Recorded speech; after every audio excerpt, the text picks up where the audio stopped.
హరి ఓం శ్రీ గురుభ్యో నమ. హరి ఓం. ఓం ఐం హ్రీం శ్రీం శ్రీమాత్రే నమ. మహాశక్తి యాగం ఈ పేరు మనం గత 3 సంవత్సరాలుగా వింటూ ఉన్నాము, దాంట్లో పాల్గొన్నాము. ప్రత్యక్షంగా ఇక్కడ శ్రీపీఠానికి విచ్చేసి పాల్గొన్నారు.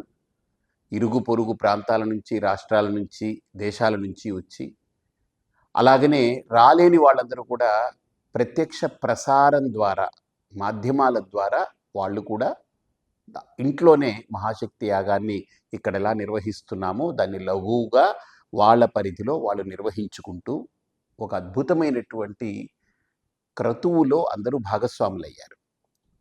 అయితే ఈ మహాశక్తి యాగం అంటే ఏమిటి అని కొంతమంది ఇంకా కొన్ని చిన్న చిన్న అనుమానపూర్వకంగా కొన్ని అడుగుతున్నారు. అసలు ఏంటి, ఎందుకు చేస్తారు, ఎలా చేస్తారు, అసలు దీని అర్థం ఏంటని. మహాశక్తి అంటేనే ఒక దివ్యమైనటువంటి శక్తి, మనకందరికీ, మానవులందరికీ కూడా అతీంద్రియమైనటువంటి శక్తి, మానవాతీత శక్తి అని అర్థం.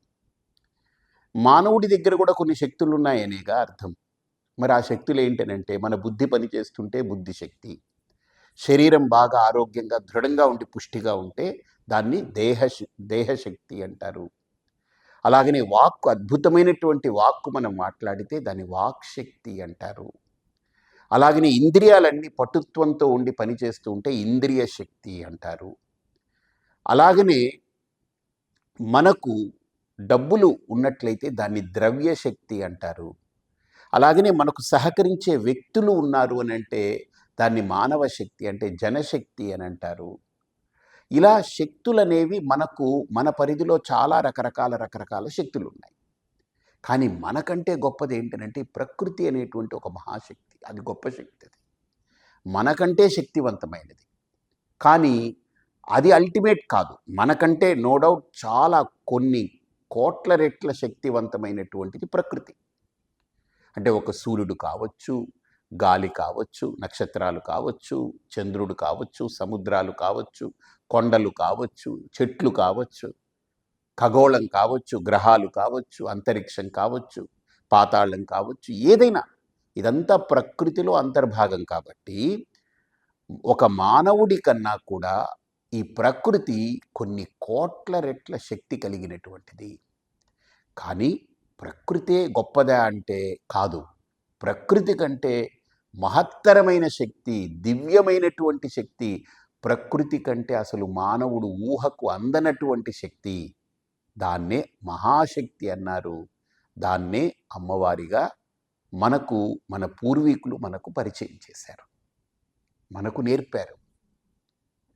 అలాంటి అమ్మవారిని ఈ దేవి నవరాత్రులలో మనకు ఆశ్వేజ మాసము పాడ్యమి నుంచి మనకు ఆశ్వేజ మాసము ఏకాదశి వరకు శ్రీపీఠంలో ఈ మహాశక్తి యాగం యొక్క నవరాత్రి విశేషాలతో పాటు దశమి నాడు అద్భుతమైన కార్యక్రమము, ఏకాదశి నాడు అమ్మవారికి వెంకటేశ్వర స్వామి అలంకరణతో 11 రోజులు ఒక అద్భుతమైన ఉత్సవాలని, ఒక క్రతువుని, మహాప్రసాద వితరణ అంటే అన్నదానం అని అంటే సుమారు ఒక 5 లక్షల మంది అందులో పాల్గొని ప్రతినిత్యము వచ్చే వాళ్ళు సంఖ్య కలిపి చూస్తే సుమారు ఆ 11 రోజులు కూడా 5 లక్షల మంది ఒక చోట మహాప్రసాదాన్ని తీసుకోవడము, జపాలు, తర్పణాలు, అర్చనలు, హోమాలు, అభిషేకాలు, అలంకరణలు, అసలు 1 కాదు 2 కాదు, ఈ అన్నిటి మేళవింపుతో జరిగేటువంటి ఒక గొప్ప క్రతువుని మహాశక్తి యాగము అనేటువంటి నామకరణంతో మనం గత 3 సంవత్సరాలుగా చేసుకుంటున్నాం.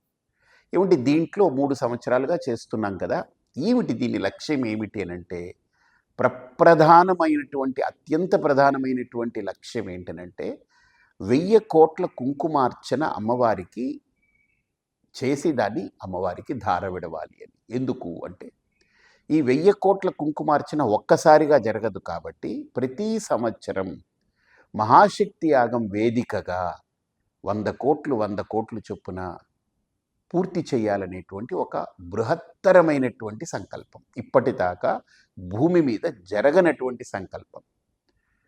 ఇది చెప్పిన ఆశ్చర్యంతో కళ్ళు గుడ్లు అప్పగించి చూస్తారు.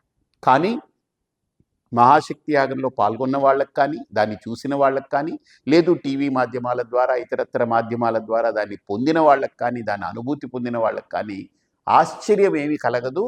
1000 కోట్లు మేము హాయిగా పూర్తి చేస్తామనేటువంటి దృఢమైన విశ్వాసంతో ఉన్నారు వాళ్ళు. కొత్త వాళ్ళకి చాలా ఆశ్చర్యాన్ని కలిగించవచ్చు. 100 కోట్ల కుంకుమార్చన 10 రోజుల్లో ఎలా చేస్తారు, ఎలా సాధ్యమని. కాబట్టి అటువంటి అభిప్రాయం ఉన్నవాళ్ళు, ఆశ్చర్యచకితులైన వాళ్ళందరూ కూడా శ్రీపీఠానికి విచ్చేస్తే మీకు ఆశ్చర్యం కాస్త అనుభవంగా మారుతుంది.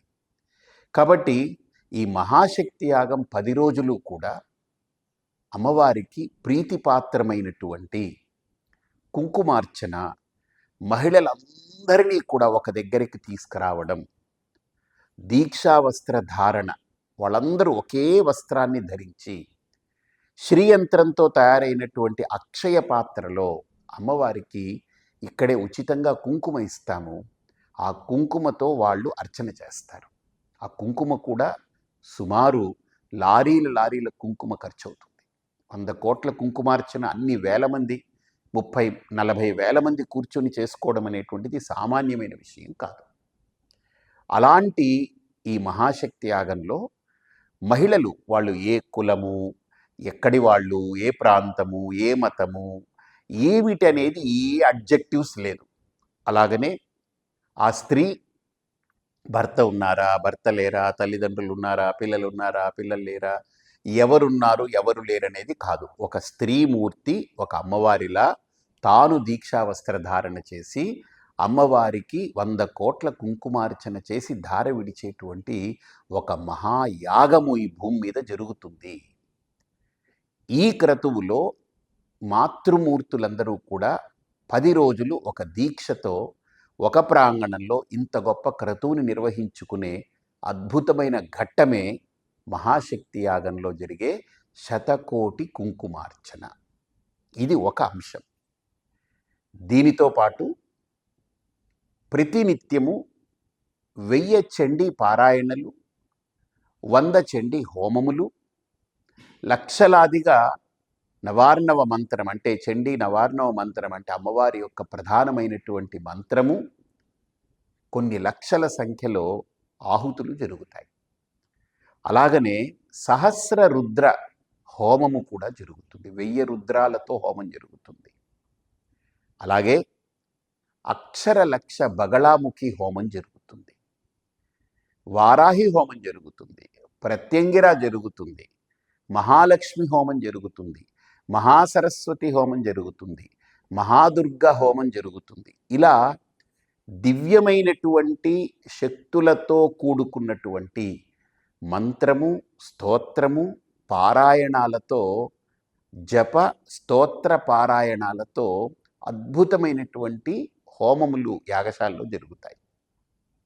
దీనికి అనుబంధంగా అమ్మవారికి విశేష అలంకరణ జరుగుతుంది. ప్రతిరోజు ఒక్కొక్క అలంకరణతో అమ్మవారి యొక్క దివ్యమైనటువంటి మహిమాన్వితమైన ఆ మూర్తిని దర్శిస్తాం. మనం అమ్మ యొక్క దివ్య రూపాన్ని మనం దర్శించుకుంటాం. ఇవన్నీ అందరూ హాయిగా ప్రశాంతంగా పాల్గొని ఆ దివ్య అనుభూతికి లోనయ్యేటువంటి ఘట్టం. అలాగనే సుమారు ఈ మహాశక్తి యాగం పేరిట ఈ 11 రోజుల్లో 5 లక్షల మంది మహాప్రసాదము స్వీకరిస్తారు. అంతేకాకుండా అమ్మవారికి ప్రతినిత్యము 9 రోజులు కూడా నవమి పర్యంతం పూర్ణాహుతి అయ్యే వరకు కూడా అమ్మవారికి నవావరణార్చన జరుగుతుంది. ప్రతి నిత్యము అమ్మవారికి నవావరణార్చన జరుగుతుంది. ఇవన్నీ క్రతువులతో కూడుకున్నటువంటి ఒక గొప్ప కార్యమే మహాశక్తి యాగం.